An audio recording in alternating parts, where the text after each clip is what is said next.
15 yil davomida sizni tarbiyalagan.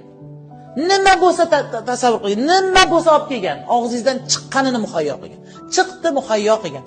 Tasavvur qiling, siz 15 yil davomida bir ko'ppakni, itni tarbiyaladingiz. O'tir desa o'tir, tur desa tur, yur desa yur deydigan ko'ppakni, itni tarbiya qildingiz. 15 yil bo'lganda juda ham katta it bo'ldi. Shunday siz yugurib keladigan it bo'ldi. Lekin 15 yildan keyin siz ko'chadan kelsangiz dedi. Tishlamoqchi bo'ldi, sizga tashlamoqchi bo'ldi. Nima qilasiz? 15 yil boqqan itingiz sizga sapchiyapti. Nima qilasiz? O'ldirib yuborasiz, to'g'rimi? Siz 15 yildan beri oyingizga shunday ish qilib kelyapsiz-da. 15 yildan beri oyimizga itlik qilmayapmizmi? 15 yildan beri ota-onamizga sapchimayapmizmi? Irrillamayapmizmi? Qilyapmizmi? Qilyapmiz. Melichi bo'lsa ham, eng kichigi bo'lsa ham ota-onamizga qilyapmiz bu ishni. Eng kichigini bo'lsa ham. Bittagina itni 15 yil boqib, bitta deganiga, sizga vajohat bilan tashaganingizga itni o'ldirib yuborasiz. Nega ota-onangiz sizdan voz kechmayapti? 15 yildan beri sizni irrilaganingizni eshitib kelyapti.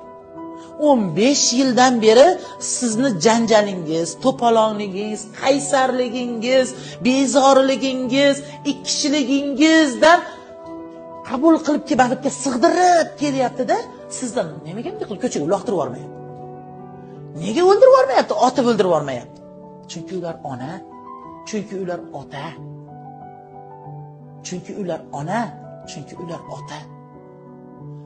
Yig'layotgan bolaga ona uchun yig'layotgan bolani begonasi bo'lmaydi. Ona uchun, aynan ona uchun yig'layotgan bolani begonasi bo'lmaydi.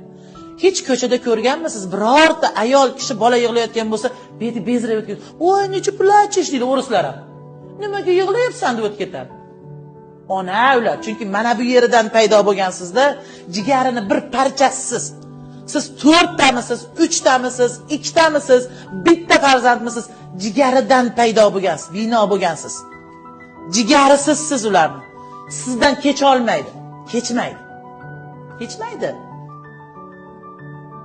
Siz voz kecha olasiz. Voz kechdingiz. Osongina voz kechdingiz.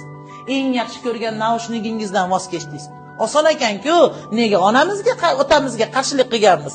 Nega 2 kunlab vahima qilib olib berasan deb turib olganmiz? Nega o'sha velosipedimizni olishimiz uchun onamizni dilini ranjitganmiz? Nega? Nega degan savol tug'iladi-da, nimaga? Ota, ona degan narsa bu hayotda